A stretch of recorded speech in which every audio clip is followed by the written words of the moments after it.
back is Frates. Passionate, genuine, hardworking.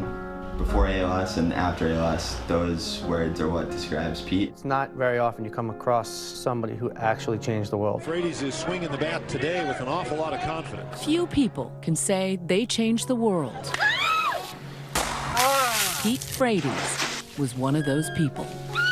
For a young guy like myself to be diagnosed, hopefully I can use my youth and the networks that I'm part of to promote some awareness. And this is all to raise awareness for ALS and Pete Frates. A father, a husband, a game changer in the world of ALS, whose courageous battle inspired a movement, helping launch a tidal wave of ice buckets, raising $200 million for a seemingly unstoppable disease. When this disease is stopped, which it's going to happen, this will go back to Pete and the Ice Bucket Challenge for being the beginning of the end of this disease. Today, after a 7-year battle with ALS that defied doctors' expectations, Pete Frates left this world. He was just 34. Online, a flood of tributes. Red Sox star Big Papi posting, "Heart hurts a lot today, but your name and legacy will live on forever. Rest easy, my friend." The outpouring, painting a portrait of a life that touched so many. Pete was born in suburban Massachusetts, a Boston boy through and through. I have a kid that I knew was chosen to do something great. I've known it since he was a boy. His was an idyllic childhood. That's Pete on his first two-wheeler and hitting pop flies off Dad. How old are you, Peter? Home videos capturing hints of the charismatic star college athlete he was destined to become. In high school, Pete was a 3-sport all-star, captain of the football and hockey teams. Pete was an exceptional athlete. He was special that way. I think that's what he made other people better around him. But it was baseball that would become his life's passion. Going back is Frates. Oh, no. He snagged a scholarship to play center field for Boston College. Yup, Division I. Frates is the leading base stealer. He was our vocal leader on the team. He'd be the guy late night, sitting at your bed, playing AC/DC Metallica every night. That was Pete. Always wearing his lucky number 3. But it wasn't just that athletic prowess. His personality was larger than life, too. He's certainly someone that puts out this infectious energy. He was friends with everybody. His mark is he's just like this bigger than life guy that has a following. Beloved by his hundreds of friends, all of whom would say they were his favorite. When I first started dating him, he would always be like, "I would like you to meet my best friend so-and-so."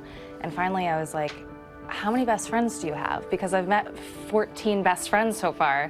His many besties will tell you the strapping hometown hero was a hit on and off the baseball diamond. The addendum that my wife makes to every story is he was the best looking guy that ever walked on the Boston College campus. And when I remind her that I too went to Boston College, it makes for a couple of awkward moments. His final year at BC, Pete was named captain of the baseball team. During a grudge match against rival Harvard, he hit a monster home run in Fenway Park. Who hits a home run at Fenway Park, you know? It's kind of like every kid's dream. After a short stint playing pro ball overseas, Pete settled back in Boston to start a 9-to-5 job, selling insurance, when he met the love of his life, Julie Kowalik. What made you fall in love with Pete? Well, he's very handsome. That didn't hurt, but from the beginning, Pete was constantly taking care of me and, you know, catering to my needs. As a girl, it's very flattering, and that's just the kind of guy he is. Pete and Julie had just fallen in love, dreams of marriage and children in their future.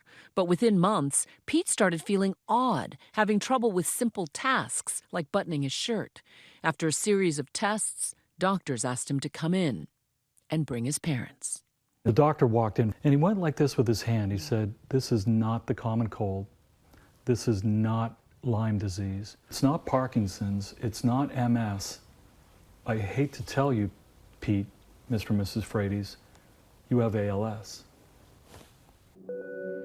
It was a death sentence, ALS, amyotrophic lateral sclerosis, more commonly known as Lou Gehrig's disease, the rare neurological disease affecting roughly 30,000 mostly older Americans, robbing patients of their movements, their voice, and eventually their ability to breathe, all while the mind stays alert. Nancy ran screaming out of that office. She knew exactly the magnitude of this thing, devastated. I didn't know if I should run after her or stay with Pete. And all of a sudden I was, faced with the person I wanted to spend my whole life with being, given a timeline. ALS currently has no known cause or cure.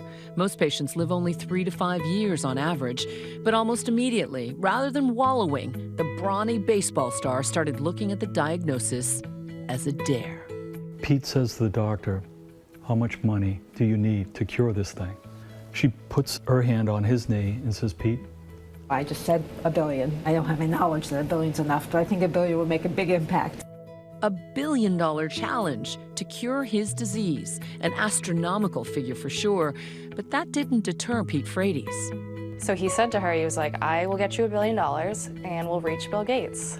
We're looking at each I other fell on the ground laughing. That's absurd. We're just a middle-class family. What are you talking about? Ever the team captain, Pete took the reins of his disease from day one. Pete set the tone when he got diagnosed. We're not going to feel sorry for me. We're going to change the world. It wasn't about feeling sorry for himself.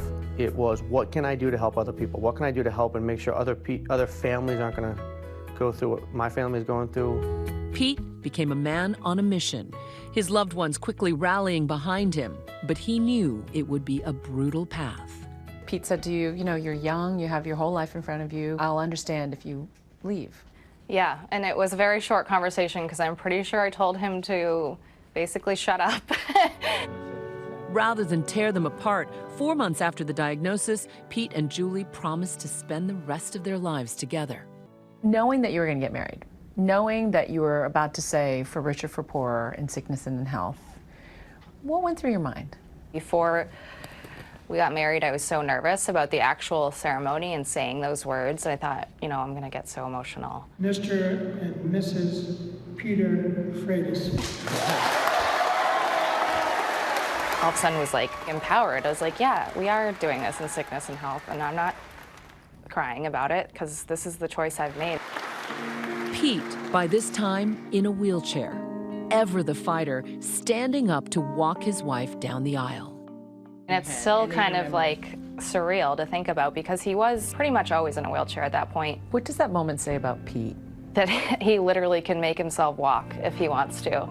It's that same fortitude, along with his savvy social media skills, that helped bombard your Facebook feed 5 summers ago.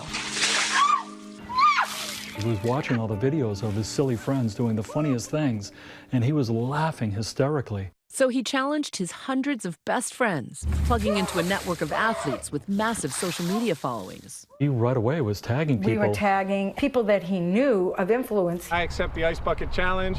Almost instantly, big-name athletes stepped up to the plate. Former Boston College quarterback Matt Ryan of the Atlanta Falcons, Julian Edelman of the Patriots. It's like, holy smokes, like that person did it, this person did it, and the next thing you know, your whole news feed is just Ice Bucket Challenges. When did it blow your mind? I think it must have been Bill Gates. Pete's promise came true. The world's richest man and perhaps most powerful philanthropist, shivering for his cause. And that $1 billion prediction, they were almost a quarter of the way there in just 6 weeks. Hi everyone, George Stephanopoulos here. Thanks for checking out the ABC News YouTube channel. If you'd like to get more videos, show highlights, and watch live event coverage, click on the right over here to subscribe to our channel, and don't forget to download the ABC News app for breaking news alerts. Thanks for watching.